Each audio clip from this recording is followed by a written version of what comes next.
Welcome to A Guide to Every Deck in EDH. Today we are looking at one of the new commanders from Ixalan, the Mycotyrant. So the Mycotyrant is a Golgari commander. It's a 3-mana star. It has trample. Its power and toughness are equal to the number of creatures you control that are fungi and saplings. So it's always at least a 1/1 and can become bigger. And then the main reason to play this card is going to be the third ability, which says at the beginning of your end step, you create X 1/1 black fungus creature tokens with this creature can't block, where X is the number of times you descended this turn. You descend each time a permanent card is put into your graveyard from anywhere. So basically, however many permanents that you sacked or self-milled or directly deposited into the graveyard and other means, this is going to trigger on your end step and create X tokens. So obviously, we're in Golgari colors, which means we're going to be using lots of sacrifice and reanimation based combos, but we also have the added benefit of potentially creating a lot of extra tokens. So right off the bat, anything like a fetch land is already just going to make you always get an additional token. And then if we have ways of milling multiple or sacking multiple cards in a turn, we can generate multiple tokens, and then we can use those tokens either in combos or just for value. So right off the bat, we've got a lot of cards that are just going to either draw us cards or are going to combine with our various tokens. So we have cards that normally just straight up draw stuff like Bolas' Citadel, Necropotence, Null Perfusion, Recycle the One Ring. But then we've also got cards that pair well with our ability to create 1/1 tokens. So cards like Elven Chorus that allow those tokens to tap for mana and allow us to cast creatures off the top. Toski, which is going to draw cards based on the tokens. Same deal with Yawgmoth, which is going to be part of its own combos. Fecundity, which is going to trigger whenever a creature dies to draw a card, which is going to be good with our tokens. Although do note this also works with our opponent's creatures dying, so they also get to draw cards, so it is a little bit risky to play this. And then of course Skull Clamp, perfect for having a bunch of random X1 tokens on the field. And we also got Craterhoof Behemoth here. This is going to pair well with having lots of tokens in play and can sometimes be a way to just win the game. Then we're going to have all of our various combos. So right off the bat, we're going to have sacrifice-based combos with things like Ashnod's Altar and Phyrexian Altar, which can potentially generate infinite mana, or can just use those tokens to just make a whole bunch of mana in general. We're going to have combos with Yawgmoth that pair up with Zulaport Cutthroat, so we can sack our tokens and then trigger the Zulaport Cutthroat to draw cards over and over and over, draining our opponents out. But this can also go infinite with anything that has Undying or Persist. So we've got a Lesser Masticore here. This is something that can persist back into play, and in combination with Melira, prevents the -1 counter from being put on it. So in combination with Yawgmoth, we can sack the Lesser Masticore infinite amount of times, or at least as many times as we have life to pay for Yawgmoth's ability. We also have Hapatra in here. This is basically just a way to combo with Yawgmoth, but it also generates 1/1 tokens, which are also good with the rest of what our deck is doing.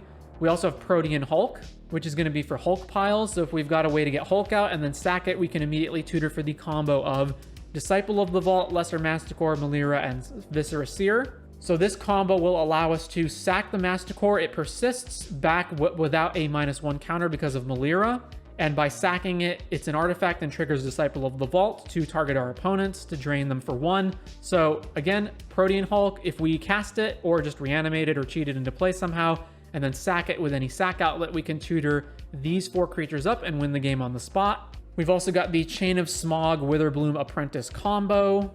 We've also got Scurry Oak, which can combine with, again, other things that we're doing, and it can also combine with Yawgmoth. So if we have Scurry Oak in play and Yawgmoth, we can put a -1 counter on Scurry Oak using Yawgmoth, and then the moment it has an evolve trigger go off, we can keep combining that with Yawgmoth over and over and over. So let's say Scurry Oak is a 0/1, right? And then we have an evolve trigger on the stack, right? So Scurry Oak trigger on the stack, it gets a +1 counter, and then the Make a Squirrel ability, so like it gets the +1 counter from evolve, and then the Make a Squirrel ability from Scurry Oak is on the stack. Then we activate Yawgmoth, we sack the creature, which is the squirrel that we already have in play previously. We put a -1 counter on the Scurry Oak, which negates the +1 counter that's on it. Then the evolve trigger resolves, and since Scurry Oak is now a 0/1, or rather the squirrel token ability resolves, and because Scurry Oak is now a 0/1, the 1/1 squirrel will trigger it, puts +1 counter on the Scurry Oak. The squirrel trigger goes on the stack, we activate Yawgmoth, sacking the squirrel, putting a -1 counter on Scurry Oak, etc. That combo's off. We've also got Parallel Lives here, which works very well, of course, obviously, with our commander, putting tokens into play, but it also works with like Scurry Oak and Hepatra to do other things. We've got Mirkwood Bats here as just a way to drain tons of life from creating and sacking the various tokens that we're creating and sacking. And then we've got Mortuary as another way of potentially going infinite depending on what it is that we're doing. So Mortuary can go infinite with like Yawgmoth plus things that generate mana and draw cards. So if we've got like Mortuary, Phyrexian Altar, Yawgmoth, and something that costs 1, let's say it's Disciple of the Vault. It doesn't have to be Disciple, it's just anything that costs 1 mana, right? We go Phyrexian Altar. We'll also need other pieces in play for this, like something that creates extra tokens or whatever, but there are loops that we can do to sack a creature, put it back on top of our deck with Mortuary, immediately draw the card and recast it. So some cards are as simple as just 2 cards, like Chain of Smog plus Witherbloom Apprentice, or like Protean Hulk, and then just sack it to any sack outlet, grab all of these pieces, win the game. Others are more complicated, like Yawgmoth lines or Mortuary lines, where you start to get 4 or sometimes even 5 different cards in play that you need to combo off. But you do have all of these various combos, some of which are like just 1 card combos with each other, like Chain plus Witherbloom, others of which have multiple different interactions with all of these various combo pieces that we have. And basically every single one of these combos is going to involve some combination of a sack outlet or reanimating something, except in a few cases like Wither Chain. Apart from that, we've got a little bit of fast mana, pretty stock lands. Obviously, guys, Cradle's great as usual, especially in combination with making a bunch of tokens. A little bit of protection. Obviously, we want a bunch of ramp. Cryptolith right in here as another Elven Chorus to combine with all the creature tokens that we're making. Some reanimation spells. Some removal. Of course, anything that involves sacking and reanimating is going to be good. So like Caustic Caterpillar, and specifically Attrition, since we're making 1/1 tokens, that allows us to just transform our tokens into Doom Blades for 1 mana.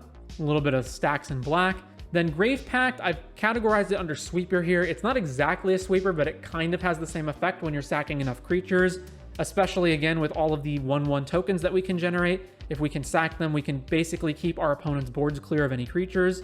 And then we've got all of our various tutors. Obviously, we're in black-green. This gives us access to some of the best tutors. So we've got the straight up, just go find anything black tutors, put stuff directly into the graveyard to reanimate them black tutors, crop rotation to find Guy's Cradle or something else, natural order, which can find Crater Hoof or just like other combo pieces. Survival of the Fittest is also a really good way of not only tutoring creatures, but because it's putting creature cards from your hand into the graveyard, that will count towards the descend count on the Mycotyrant, since you're putting permanents into the graveyard. And then we've got our Dredgers. So these Dredgers can either put a bunch of cards into the graveyard and potentially trigger the Mycotyrant a whole bunch, but they can also combine with anything that draws cards, so like Yawgmoth, for example. So there are times when you can have like Yawgmoth or just like any other effect that draws a card, where you draw, you dredge your Dredger instead, and then you can find a way to just discard the Dredger to like Survival, put the Dredger back into your graveyard, draw again to dredge again. So there are combos that these can be involved with, or they can just put lots and lots of cards in the graveyard for the purposes of triggering the Mycotyrant a whole bunch of times, or just maybe sometimes you'll randomly mill over a Protean Hulk or something, and then you can reanimate that stuff. And yep, that is pretty much going to be the Mycotyrant in EDH.